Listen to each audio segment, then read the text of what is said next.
What's up, everybody? It's your boy, Wait a Marvel, and today we're going to talk about the soft reboot of the X-Men. So I'm starting a new series, and that's going to pretty much be about like how I feel about a franchise or a specific run of the franchise. Because I would say franchise, but overall, like I said, the MCU is a massive franchise altogether. But if you're talking about the Thor franchise and not the Avengers franchise, you're talking about that specific franchise. So in this video, we're going to talk about the soft reboot franchise of the X-Men series, Fox X-Men.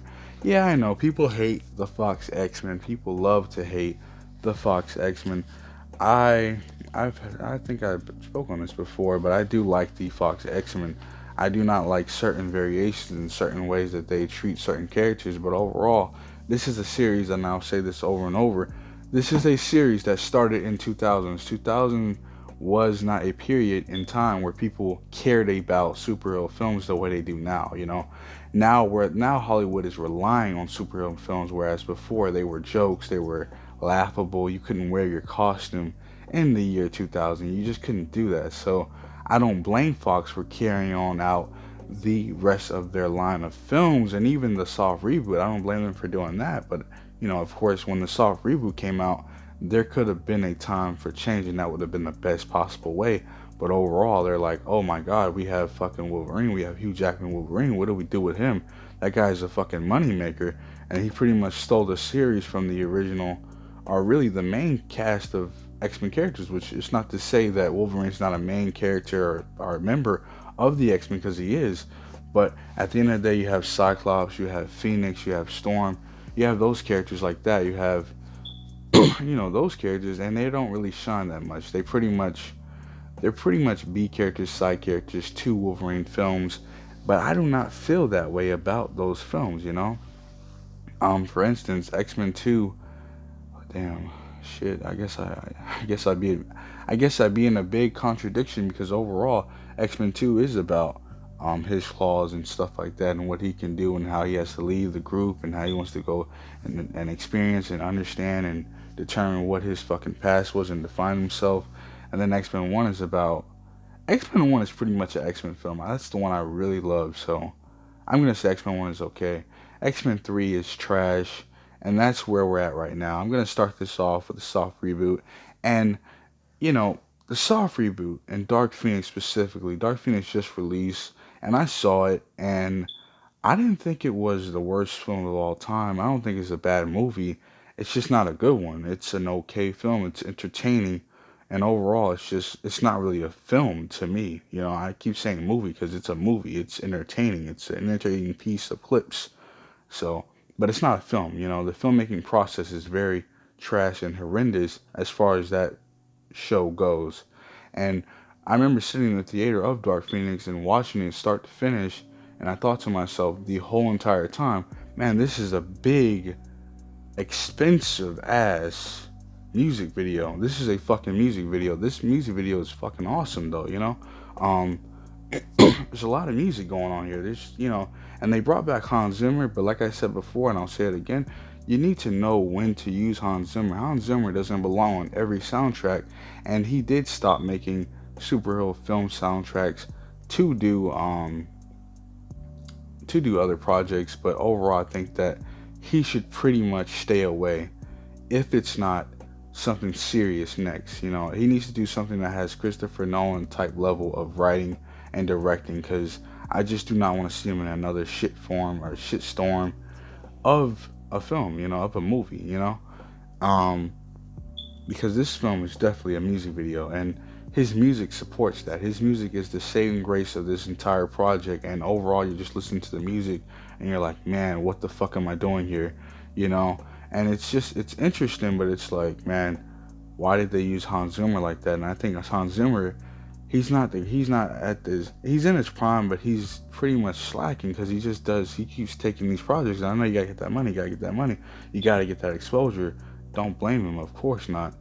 But overall, this project, also Deadpool 2, or Batman 3 Superman, and those projects have all been trash for him, and they all suck.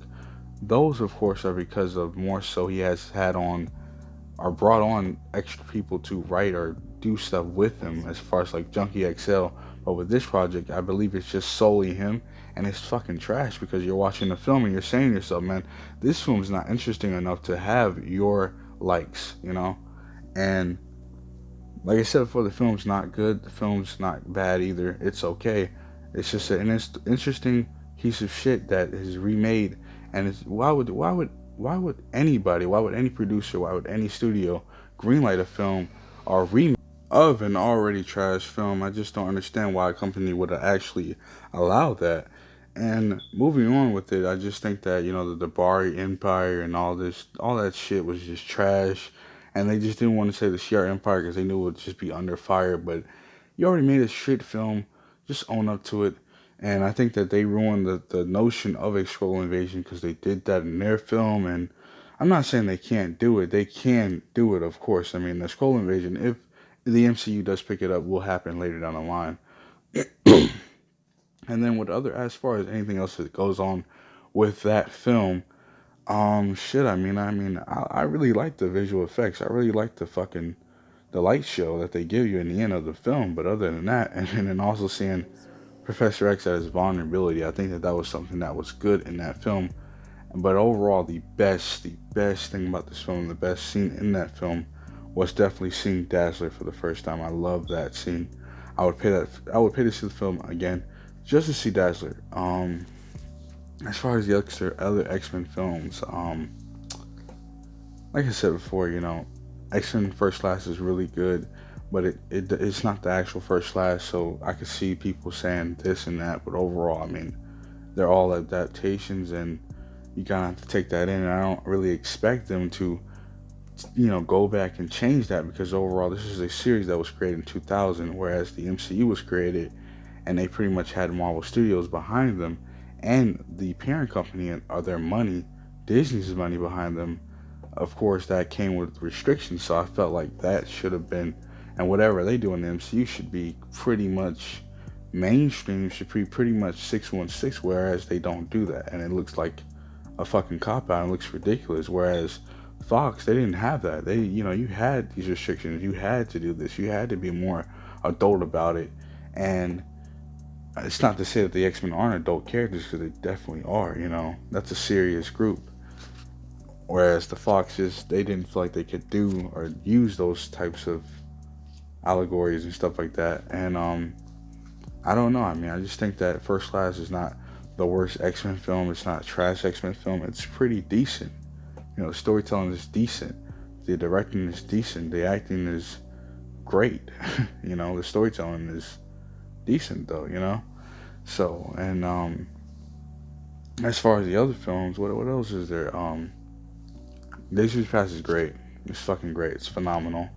That's all I can tell you. Like, that's just fucking amazing. The death scenes, the Sentinels, the adaptation is overall pretty good.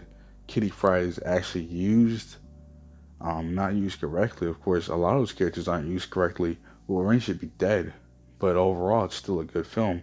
It's a great film.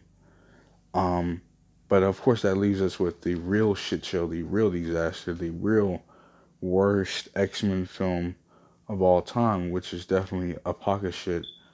That film is horrible. It sucks. It's terrible. Apocalypse is not in that film. Phoenix is displayed in that film the wrong way, is created the wrong way. And then we get to Dark Phoenix, and we're like, well, how do we go from here to there? I don't understand that, but okay, I guess. So overall, I mean, it's just shit. Of course, Apocalypse shit expands on those left turns and those wrong turns that the Fox series continually does. Like, you see the scene where Magneto's talking to his son, and his son is like, brain fart, I guess, I don't know. And then, you just keep seeing shit like that happen in the Fox X-Men series. You see that with Jennifer Lawrence's Mystique and Nightcrawler. You see that with Azazel and not Nightcrawler, Azazel and Mystique. You just keep seeing those occurrences of completely just shitting on the source material and not doing or being proudful of the source material, and that's what ruins that entire film series. And then you see the same director, the fucking child molester, the goddamn pedophile Bryan Singer, the fucking asshole that made Superman Returns, the guy that fucking sucks balls. Um, I'm not trying to be like not that way, okay, guys, like not offensive, but overall, it's like fuck Bryan Singer, he sucks. And then Simon Kinberg, what a shitbag, he's terrible, and I don't know what the hell he's doing either. Why did they have him on their projects? He's just terrible. He sucks. But overall, there's good actors in those films. There's a good budget. There's good CGI. There's good effects. There's somewhat decent storytelling. But overall, it just goes left, and they don't know what they're doing. They're trying to copy the big comics of the X-Men, the big series of the X-Men. They're trying to do the big events. They're trying to do Days of Future Past. They're trying to do Age of Apocalypse. They're trying to do Dark Phoenix Saga. They completely just shit on all of them, but they're somewhat decent adaptations, I will say, besides Apoca shit, and I'll stand by that.